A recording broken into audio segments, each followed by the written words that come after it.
Welcome to Mom's Writers Club, coming to you at nap time.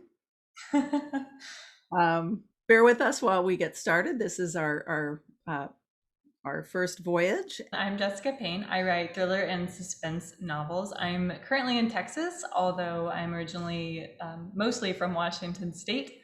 I have a 2.5-year-old named Emma who is utterly ridiculous and keeps me very busy. And I am also the host of Mom's Writers Club on Twitter. And now, along with Sarah, we are going to be doing our very own YouTube channel. How about you, Sarah? I'm Sara Read. I write contemporary fiction / women's fiction. I live in Central Virginia, where it's spectacular spring right now. And I am the mom to two lovely, dramatic teenagers. This YouTube channel is going to be all about being a writer and being a mom, and the ways in which those two things go together great, and the way in which those two things totally butt heads. We're going to talk about how to get your words in, how to find time to write. We're going to talk about the querying process, the publishing process, and also about the underlying social pressures that are facing us, writing in general, lots more. We're looking forward to talking to some other moms in future episodes as we get our feet under us and hearing from you all and getting questions and talking about the things that matter to you. And so we're really excited to get going, and hope you enjoy it. Today, we thought we would start, since Sarah and I both recently became agented, with just talking a little bit about what that journey looked like for us. I know that when I was querying, I loved hearing how authors, dealt with that process and got their agents. So we thought we'd start out by talking about that a little bit. Sarah, do you want to get started? Sure. So I'm Sarah. I write kind of women's fiction-ish contemporary stories. And I'm also mom to two wonderful, dramatic teenagers. And have been writing since they, kind of seriously since they were like 6 and 8. So yeah, I'm super excited that about 2 weeks ago, I signed with Laura Bradford of Bradford Literary Agency, who's just amazing. And I like cannot believe my luck. Your hard work. You worked hard. I did, but it just like when it actually happens, there's this like element of magic about it that still, gives you I'm a so buzz. sorry. Nice I one. have to go check on the toddler. Oh, that's so on me. Sorry. We're Okay, back. The we're back. toddler is We're hopefully back. going to sleep this time. So I was just starting talking about getting the amazing Laura Bradford as my agent. And I think one of the things that, do you go by Jess or Jessica? Either one is fine. I know a lot of people care, but I don't. Okay, good.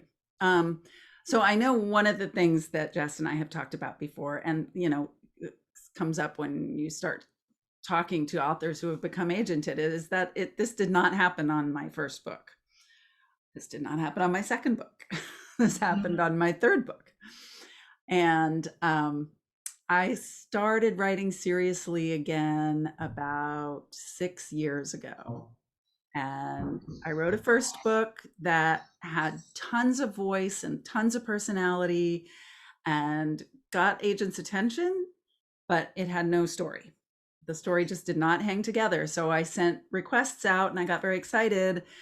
And they came back like, I just didn't love this as much as I expected to. And I was like, I think that's pretty common for first books to kind of lack a whole storyline. I know mine had the same problem. like lots of passion, no structure. Yeah. And then my second book was better. It had more structure. I worked really hard. I recognized the cool thing about the first book for me was that I did get some feedback from agents, which is amazing. If you get feedback from agents, that it can be so valuable. And what was really great for me is that they were all saying the same thing.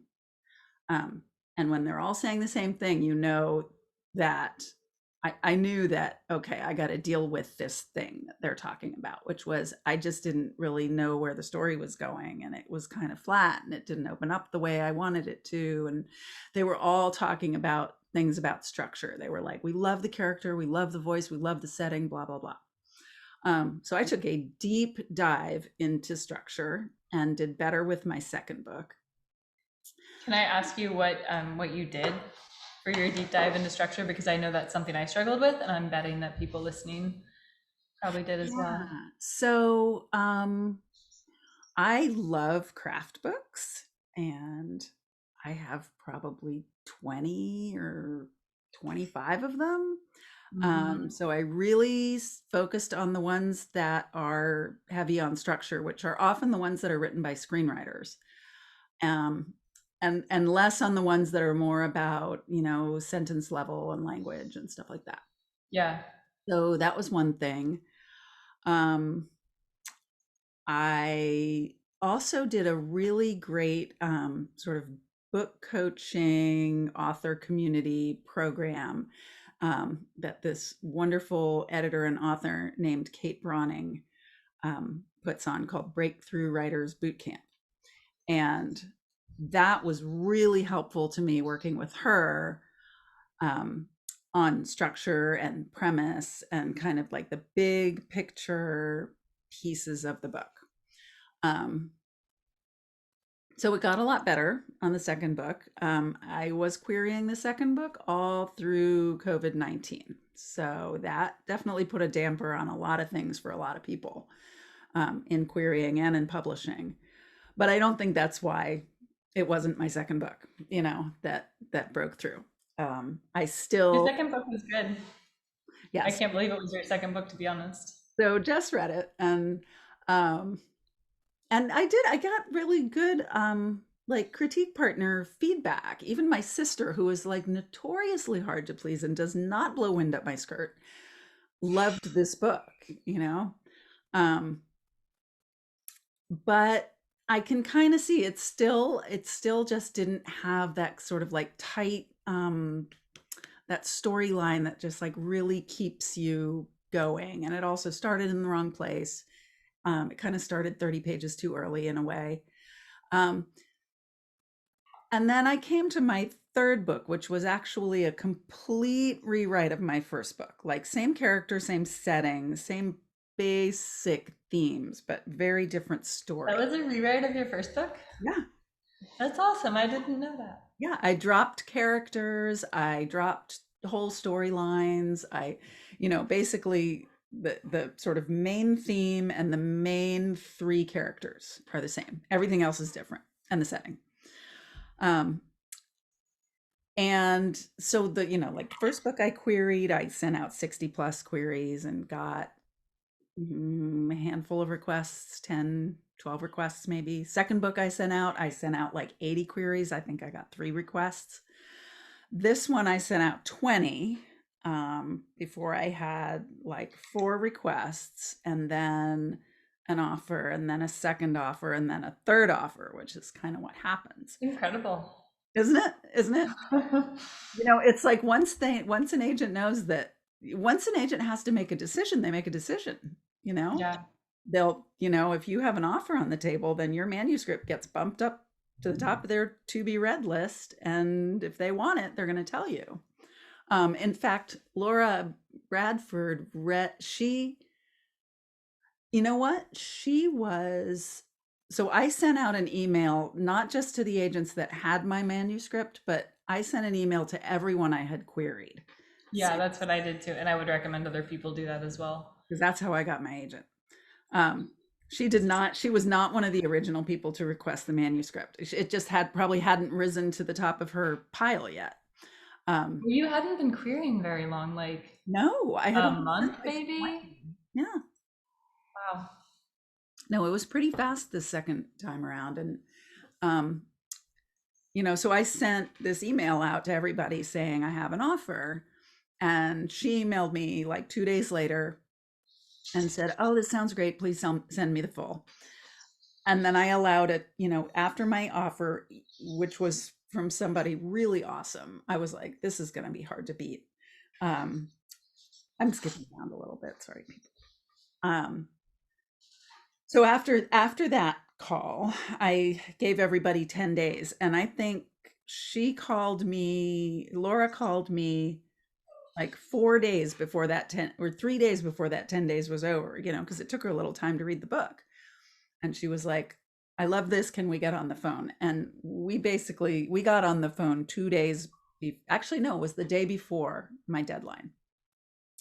Um, and so I had three really amazing choices, but in the end, it actually was not a hard decision because I just, at the end of my call with Laura, I just really felt like, you know, that was all the pieces put together. I had a really good feeling about communicating with her, and I felt like she really loved my book and she really got my book. And um, she was very enthusiastic, and she represents a lot of people who write similar stuff to me. And, she was great on paper and she was great on the phone.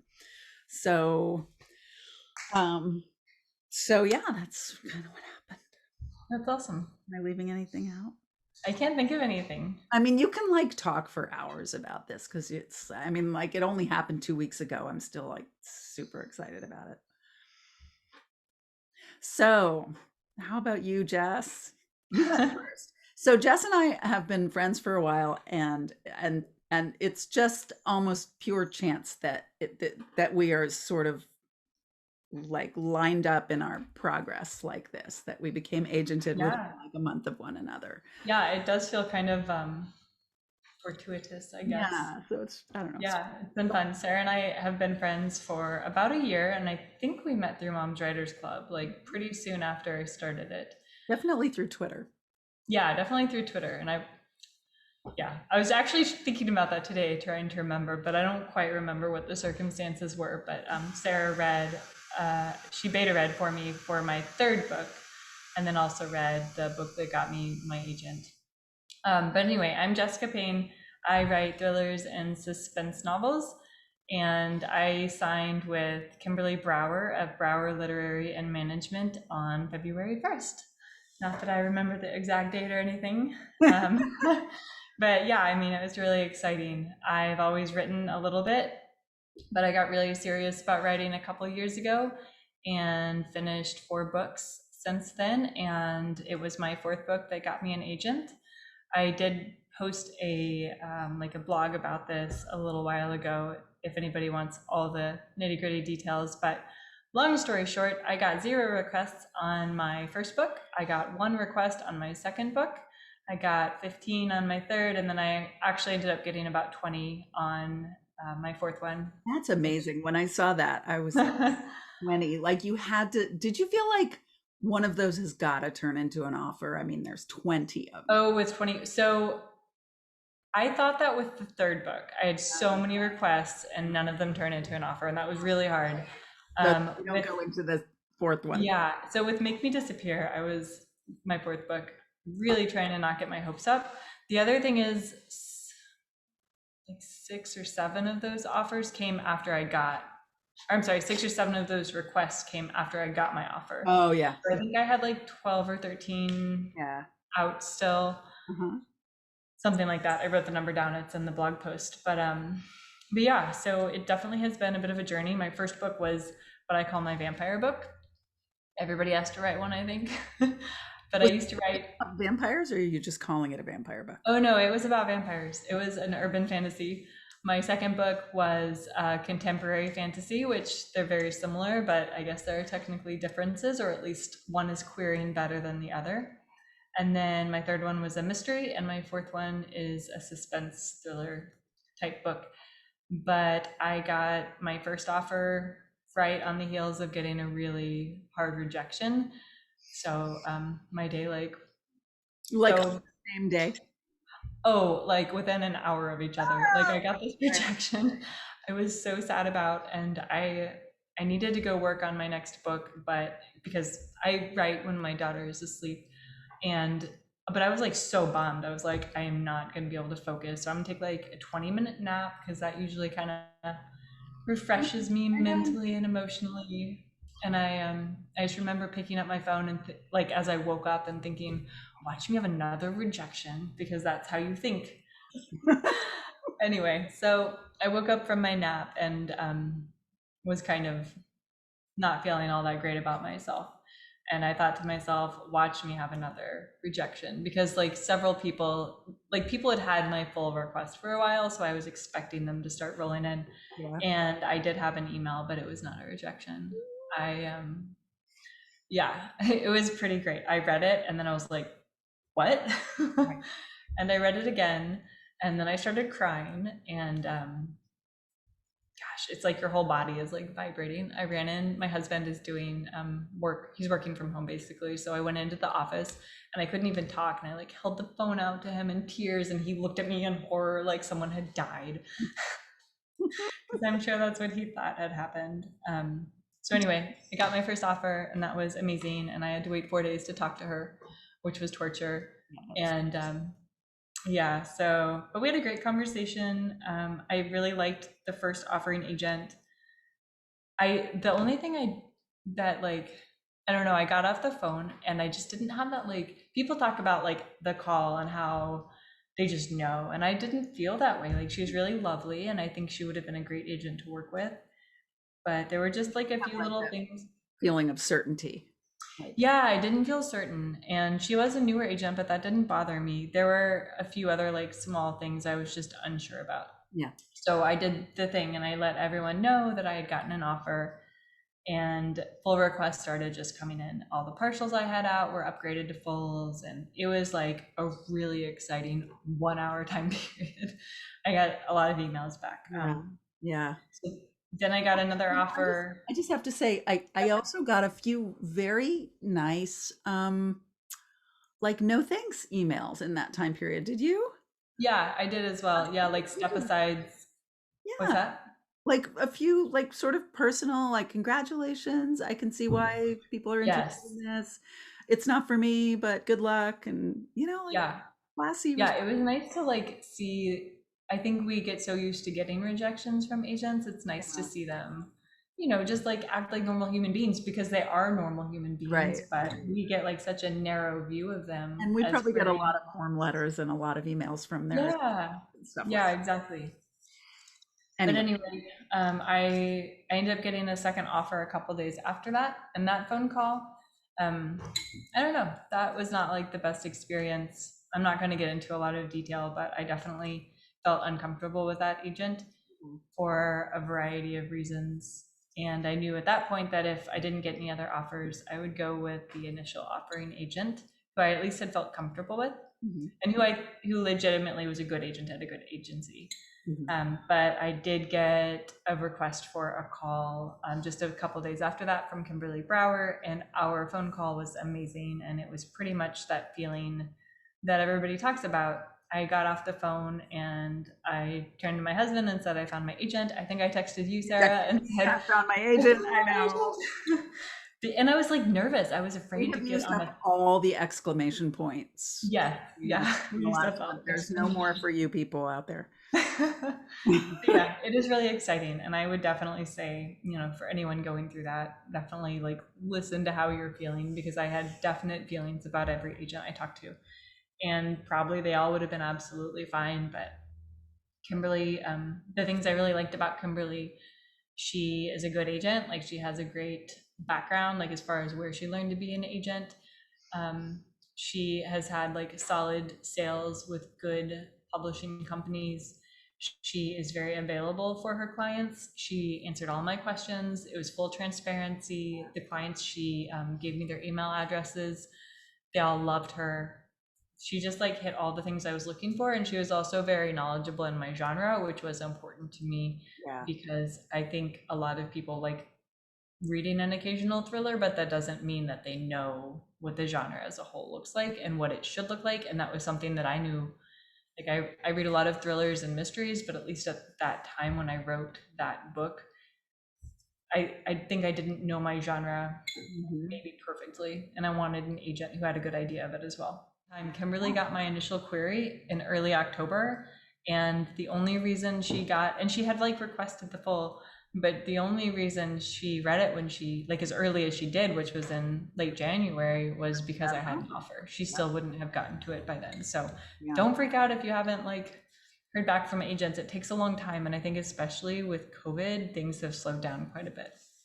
It's really astonishing how, you know what? Okay, so it makes me think of this. It makes me think of like when kids learn to walk.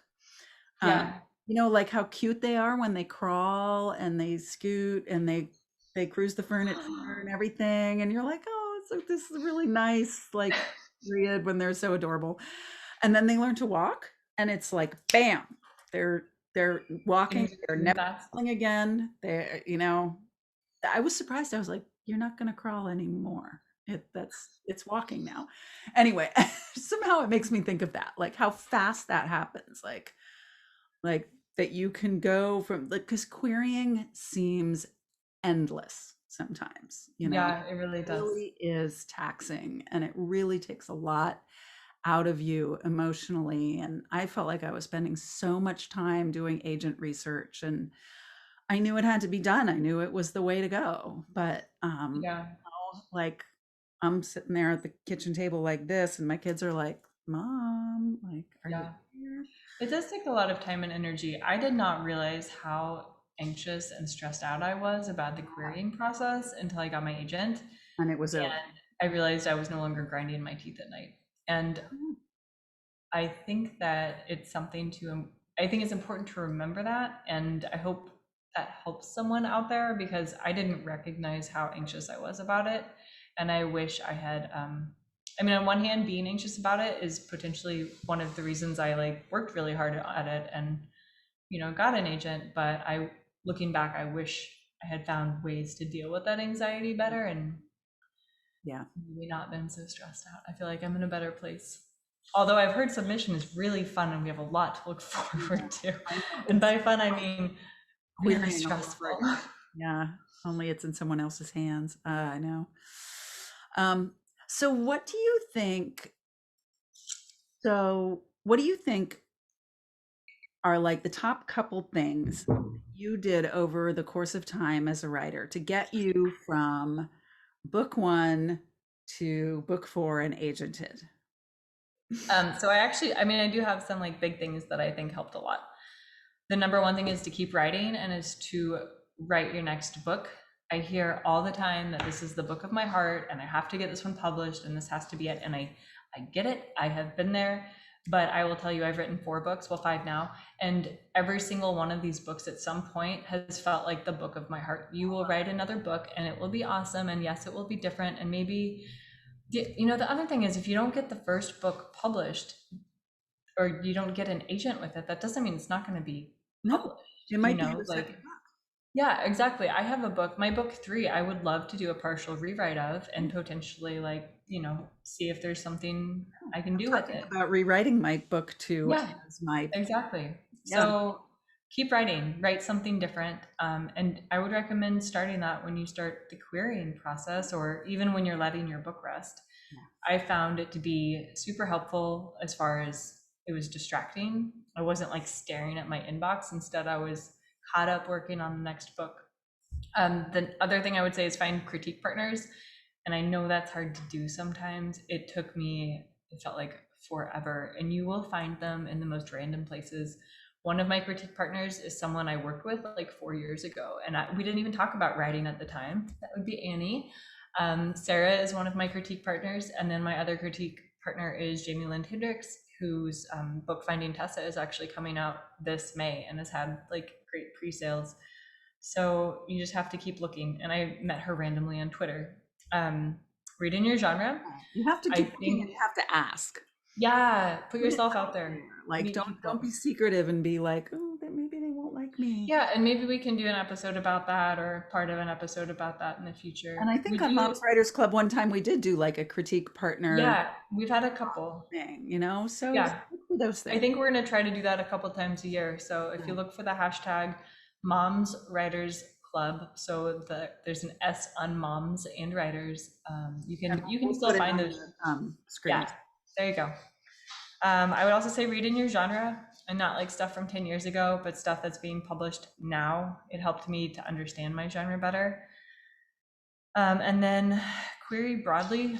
I hear from a lot of people that they're only going to query like their favorite agents, or they're really nervous, so they're only going to query a few people, but you're literally shooting yourself in the foot by that. Like, the way I saw it is it's all so subjective, and every agent I have ever heard from says this. It is so subjective. Like, why would you only send your query to 10 or 20 people knowing that, and it's more than that. It's also a matter of timing and what the market looks like. So And who else they have on their list. And yeah, and if there's a book like your book on their list, so definitely query broadly, query people you would want to be represented by. But what about you? What would you say helped you the most? I would say I agree with everything that you were talking about.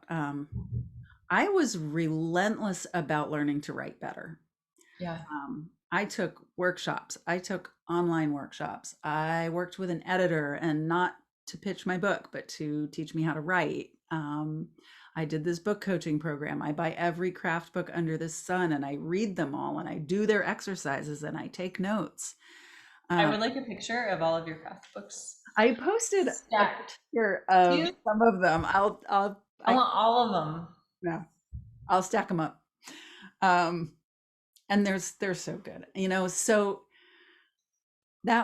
I think that was a big one for me. And to be, and I have critique partners. I mean, like, getting good critique partners is so key. I had a little writers group for a while. I wrote short stories. I submitted short stories. I had short stories published in literary magazines in the beginning, and that like warmed me up to submitting my work and putting it out there and not being too precious about it. When I was submitting short stories, it was really instructive to me to send them off and then to look at them as if I hadn't written it. Like, I'm like, oh my God, Yeah, somebody else is going to read this, and it's going to look like this. And I totally agree with that. I recommend getting some distance, and by which I mean like time away from your writing.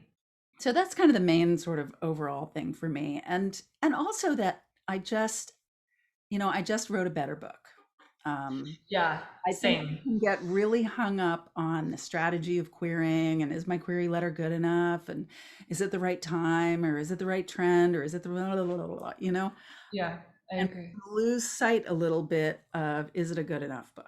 Okay, so we're going to take a couple of questions from our mom writer friends. Okay, from Evie Hughes, I have, how likely is it to get a response to your query? Sarah, what was your experience?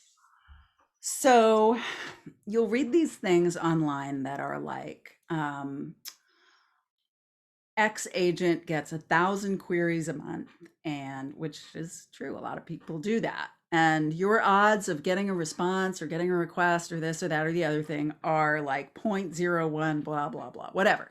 You'll see these posts where it's like the odds of getting attention to your query are super, super small because there's so many queries out there. However, I have also read things from agents and, comments on Twitter and stuff that this large percentage of the I'm really want to swear here, but I'm going to try not to, because you may be. Girl, this is our channel. I know. Hold on, everybody mute your stuff. If you No, have children nearby, there will be swearing on this okay, channel. fair So put warning. your earbud in. Maybe Proceed. a large chunk of those thousands of queries that agents get are batshit crazy. And they, Okay, I said swear. I didn't say that. wrong genre, a 30,000 word memoir, a 210,000 word, mystery that they don't even represent, some Well, completely ridiculous. So I sort of think, that and a lot of people like mass query. yeah, yeah, like a They're not personalizing it. dear agent. Um, and you don't have to personalize everything, but you do have to use the agent's name. So Yeah. anyway, I guess the point I'm trying to make is that if you write a professional query letter, you query somebody who actually represents the type of book you wrote. You have a decent, halfway decent pitch and a halfway decent first few pages. Your odds go up significantly. You're not up against 100% of the people querying. You're Exactly. probably up against, if you're doing those things, it's probably, You're up against maybe I, 30% of the people. yeah, at most. I've heard numbers as low as 10 to 20%. Yeah, that it's Obviously, like we can't see inside agents' inboxes, right. but that is Somebody what I've said that heard. if you just write a professional query letter, you've already beat 90% of the people who are out there querying. So And there are great sources for that. yeah, don't agonize about the numbers. Don't agonize about your odds. So how likely are you to get a response to your query? I think it's really hard to predict. So many agents have a no response if I'm not interested policy. Um, But I will say most of them specify that. yeah, The other thing is on Query Tracker, sorry, go ahead. so you know what to expect. Yeah. Yeah, but also on Query Tracker, you can see what agents do. You can go to, if you go to their page on Query Tracker and you look at their, of course, I can't think of what the section is now. It's like the history. You Timeline. can Yeah. see every query and whether or not it's gotten a response. And it is based on if the writer actually, It is self-reported by yeah, writers. it's self-reported, but you can see that like they never answer queries. So you know then that like, that's the case. And it's not that they're not interested in yours, it's just that they're not responding. And that's just how some agents handle getting thousands of queries, and who can Right. blame them really, It is frustrating, but Yeah, because I think as writers, like rejections are a point of pride in a way. Like it shows that we're trying. It shows that we're hustling. We're putting our work out there. We're trying. We're doing our job. And we're just like that famous story about Stephen King and his nail in the wall. Where back when he sent paper letters and he would get paper letters back, he put a nail on the wall and he would stick all his rejections up on that nail. And when the nail filled up, he'd put another nail on the wall. Um, I tried printing out all my rejections on my first book and quickly realized that Not worth it. It's not worth there it. are going to be so many. It's just it still feels better than crickets, It still feels better than It does. And I think it's gotten worse. I know from my first book to my most recent one, I think it's more agents are just not responding. yeah, I kind of hope that that changes, but I just think it's really hard for them because they really get such enormous volume. A lot are moving over to Query Manager where it's very I like easy. Query Manager. Yeah, I do too. Actually, you at least feel like, okay, I got a confirmation that it's there and I can go look at it and I have a link and. Yeah, I hear you. So that's my answer to that question. What do you think? How like I was trying to think about this as far as numbers, and I would guess at one point I like pulled up the chart on Query Tracker of like what my actual statistics are, which I think you can do if you have it's like $25 a year for the premium membership. yeah, it's really worth it. For those who don't know, Query Tracker is a very easy way to keep track of like almost every agent is on it. So you can see like all their information. It links you to like their publisher's market profile, Twitter, everything else. And you can like enter in when you query, you can take notes on them. You can even put your query letter in there if you want to store it. So it's basically it sets up an Excel spreadsheet for you within their website, sort of. It's not actually a spreadsheet, but it's very similar. Anyway, And I liked it. yeah, I would guess I probably did not hear back at all from about 40% of agents I queried. Yeah, it was probably more than that for me. Yeah. I think,